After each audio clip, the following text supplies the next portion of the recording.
আপনাদের সবাইকে ধানসেরে YouTube channel থেকে গল্প পাঠের আসরে স্বাগত জানাচ্ছি। বন্ধুরা, আজ আমি আমার নিজের লেখা একটি গল্প আপনাদের সঙ্গে শেয়ার করব। এটি একটি প্রেমের গল্প। গল্পটি ভালো লাগলে জানাবেন, না লাগলেও কোথায় খারাপ লাগলো তাও জানাতে পারেন। গল্পের নাম একজন নীরা। লিখেছি আমি নাসির আহমেদ কাবুল। গল্পটি শুরু করি। দেখতে দেখতে আকাশটা ঘন কালো মেঘে আচ্ছন্ন হয়ে গেল।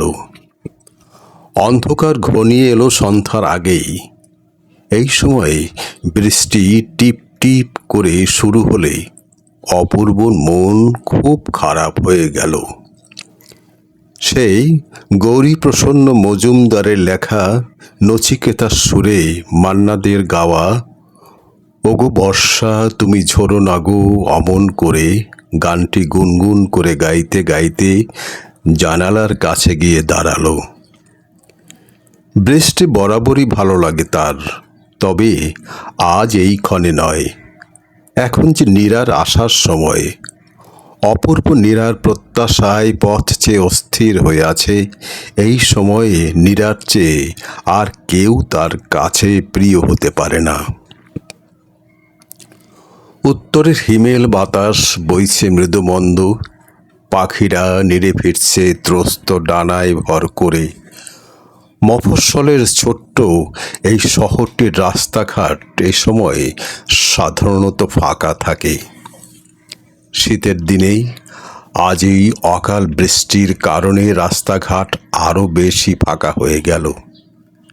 জানালায় দাঁড়িয়ে প্রকৃতির এই খেয়ালিপনা দেখছিল অপূর্ব। আজ আর প্রকৃতি অপূর্বকে টানে না। আজ তার মন পড়ে আছে নীরার আসা যাওয়ার পথের ধারে।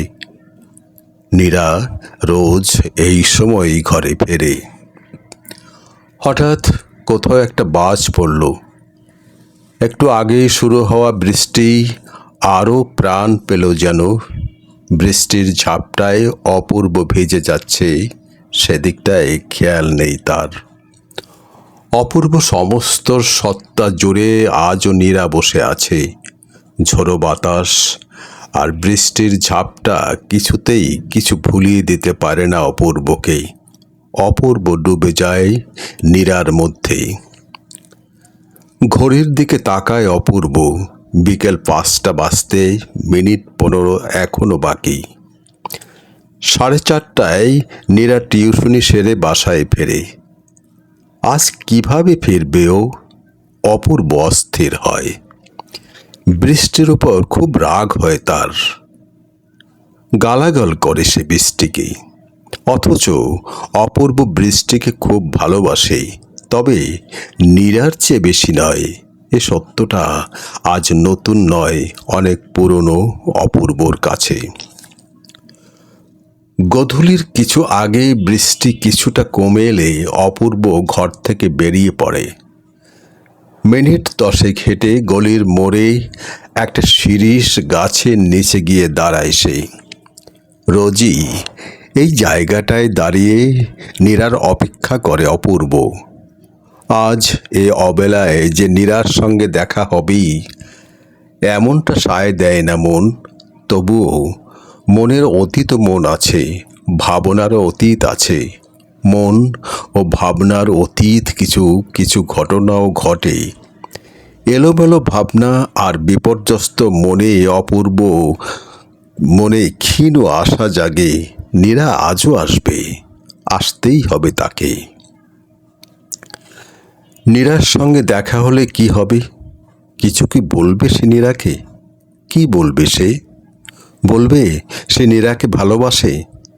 নীরা যদি অস্বীকার করে, যদি বলে ভালোবাসা বোঝে না সে, তাহলে তো এখানটায় দাঁড়িয়ে এক নজর দেখার অধিকারটাও হারাবে অপূর্ব। হঠাৎ ভূত দেখার মতো চমকে ওঠে অপূর্ব। কখন যে নীরা সামনে এসে দাঁড়িয়েছে খেয়াল করেনি একটুও। কেমন আছেন? হঠাৎ নীরার প্রশ্নের উত্তর খুঁজে পায় না অপূর্ব। সে শুধু ফ্যাল ফ্যাল করে তাকিয়ে থাকে নীরার গালের ডান পাশটায় একটা তিলের দিকে। নীরার এই তিলটাকে অপূর্ব খুব ভালোবাসে। খুব ইচ্ছা হয় তিলটাকে একবার ছুঁয়ে দিতে, পারে না। মনে মনে লজ্জিত হয় প্রতিদিন যখনই দেখা হয় নীরার সাথে। কি দেখছেন অমন করে? লজ্জা পায় অপূর্ব। চোখ নামিয়ে নীরার কাঁধে ঝোলানো ব্যাগের দিকে তাকিয়ে বলে, তোমার ব্যাগটা খুব সুন্দর। আজই প্রথম দেখলেন? অপূর্ব মাথা নেড়ে সায় দেয়। নীরা হাসে। আরও কুণ্ঠিত হয় অপূর্ব। নীরা হাসতে হাসতে বলে, অনেক পুরনো ব্যাগ, আপনি হয়তো খেয়াল করেননি। ওহ তাই হবে হয়তো। আর কি বলা যায় ভেবে পায় না অপূর্ব। নীরা আবারও বলে, একটা কথা বলবো? অনিন্দের বুকের ভেতরটা চনমন করে ওঠে। বলে, হ্যাঁ করো, কি জানতে চাও তুমি?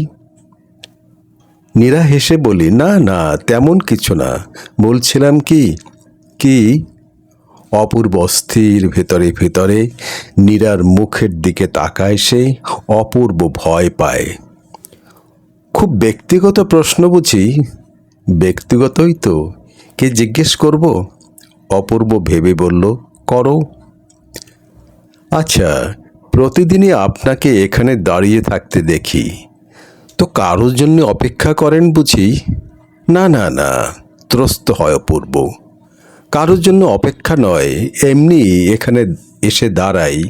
আমি আবার কার জন্য অপেক্ষা করব? হাসি গোপন করে নীরা বলে, সে তো আমি জানি আপনি কারো জন্য অপেক্ষা করার লোকই নন। অপূর্ব প্রসঙ্গ পাল্টে বলে, বৃষ্টি তো যাবি কেমন করে? ছাতা আছে না? ও তাই, আচ্ছা যাই তাহলে। অপূর্ব যেন পালিয়েই বাঁচতে চায়। এ তো প্রতিদিনের ঘটনা। নীরা বলে, যাবেন? যান তাহলে, কাল থাকবেন তো? অপূর্ব প্রশ্ন করে, থাকবো? কেন থাকবেন না? রোজ রোজ থাকবেন আর আমি জিজ্ঞেস করব কার জন্য অপেক্ষা করেন, আপনি বলবেন কারো জন্যে না, কি তাই না? হাসতে হাসতে অন্যমনস্ক হয় নীরা। অপূর্ব লজ্জিত হয়, ম্লান হেসে বলে, গেলাম কিন্তু। নীরা বলে, আচ্ছা। এবার অপূর্ব হন হন করে হাঁটতে শুরু করে, যেন কত কাজ পড়ে আছে তার। নীরা অপূর্বর দিকে তাকিয়ে থাকে যত দূর চোখ যায়। তারপর বাসার পথে হাঁটতে হাঁটতে আপন মনে বলে, বোকা, গবেট অপূর্ব, একেবারেই গবেট। পিছন ফিরে তাকাতে পারল না অপূর্ব। দ্রুত হেঁটে একটা রেস্টুরেন্টে গিয়ে চেয়ারে বসে হাঁপাতে থাকে। পরিচিত একটা কিশোর বেয়ারা এসে টেবিলের সামনে দাঁড়ায়। চা দিমু ভাইজান? দাও। খালি চা না সিঙ্গারাও দিমু? যা ইচ্ছে তাই দাও। সিঙ্গারা দুইটা না একটা? গরম আছে ভাইজান। অপূর্ব সিঙ্গারা খেতে ভালো লাগেনি, শুধু চায়ে কয়েক চুমুক দিয়ে বেরিয়ে পড়ে। টেবিলে সিঙ্গারা পড়ে থাকে। ততক্ষণে মফস্বল শহর জুড়ে সন্ধ্যা নেমে এসেছে।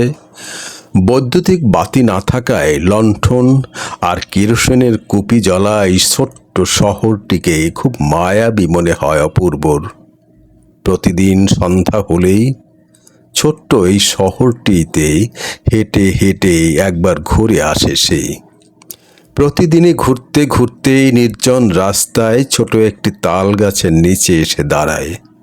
এলাকাটি রাতের বেলা একদমই ফাঁকা থাকে।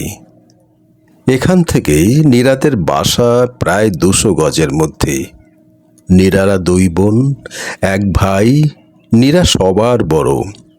এইচএসসি পরীক্ষা দেবে। টিউশনি করে ভাই বোনের পড়ার খরচ জোগাড় করে সে। বাবা নেই ওদের, মা একটি প্রাইমারি স্কুলে শিক্ষকতা করেন। গাছের নিচে দাঁড়িয়েই নীরাকে জানালায় দেখতে পায় অপূর্ব, প্রতিদিনের মতো।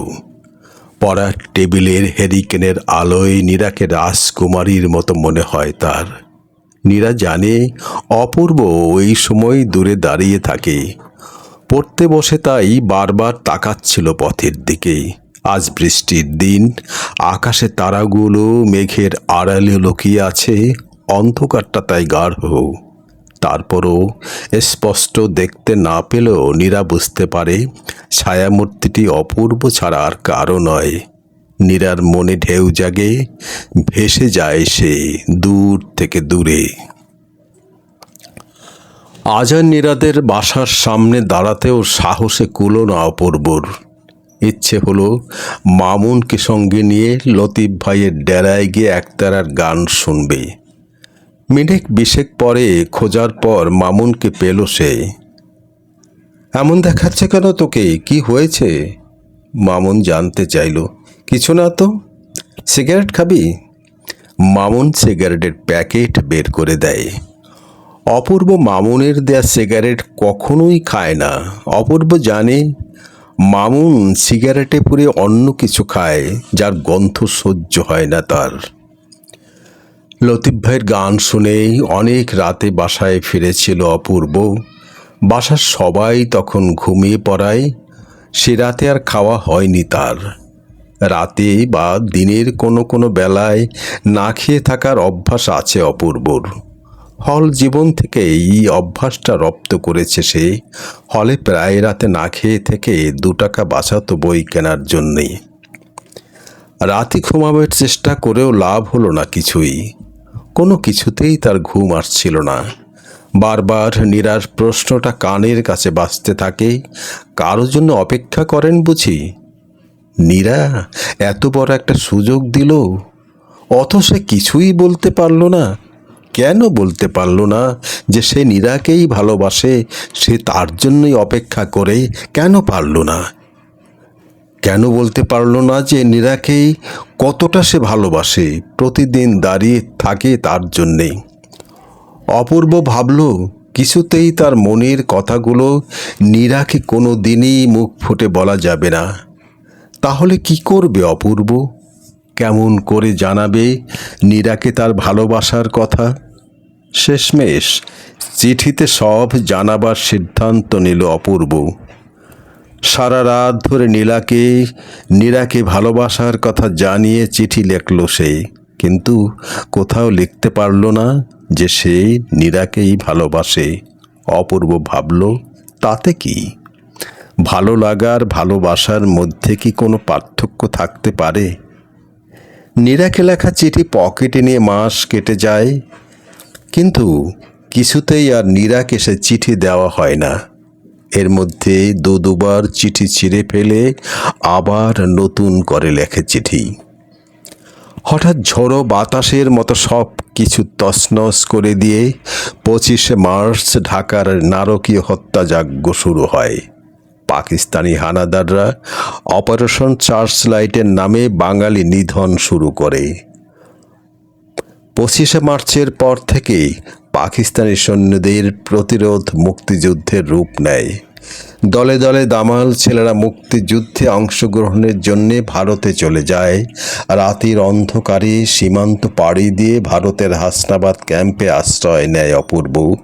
সেখানে 15 দিনের সংক্ষিপ্ত ট্রেনিং শেষে মুক্তিযোদ্ধাদের সঙ্গে দেশের মাটিতে এসে পাকিস্তানি হানাদারের সৈন্য ও রাজাকার আলবদরদের বিরুদ্ধে মরণপণ যুদ্ধে লিপ্ত হয় সে।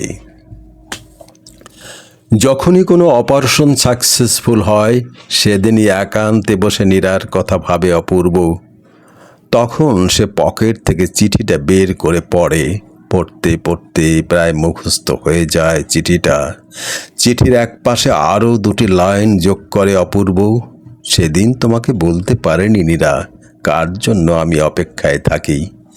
দেশ স্বাধীন করে যদি কোনো দিন ফিরে আসতে পারি, তাহলে তোমাকে সব বলবো তোমাকে ভালোবাসি বলেই তোমার অপেক্ষা করতাম প্রতিদিন। 16 ডিসেম্বর 93,000 পাকিস্তানি সৈন্য আত্মসমর্পণ করে মুক্তিযোদ্ধাদের কাছে। 17 ডিসেম্বর বাড়ি ফেরার পথেই রাজাকারদের চোরাগোপ্তা হামলায় শহীদ হয় অপূর্ব। তার লাশ বাড়িতে আনা হলেই কান্নায় ভেঙে পড়ে আত্মীয় স্বজন, পাড়া প্রতিবেশী। অপূর্বর লাশ দেখে লুকিয়ে লুকিয়ে কাঁদছিল নীরাও। এক পর্যায়ে অপূর্বর পকেটে নীরাকে লেখা রক্তে ভেজা চিঠিটি পাওয়া যায়।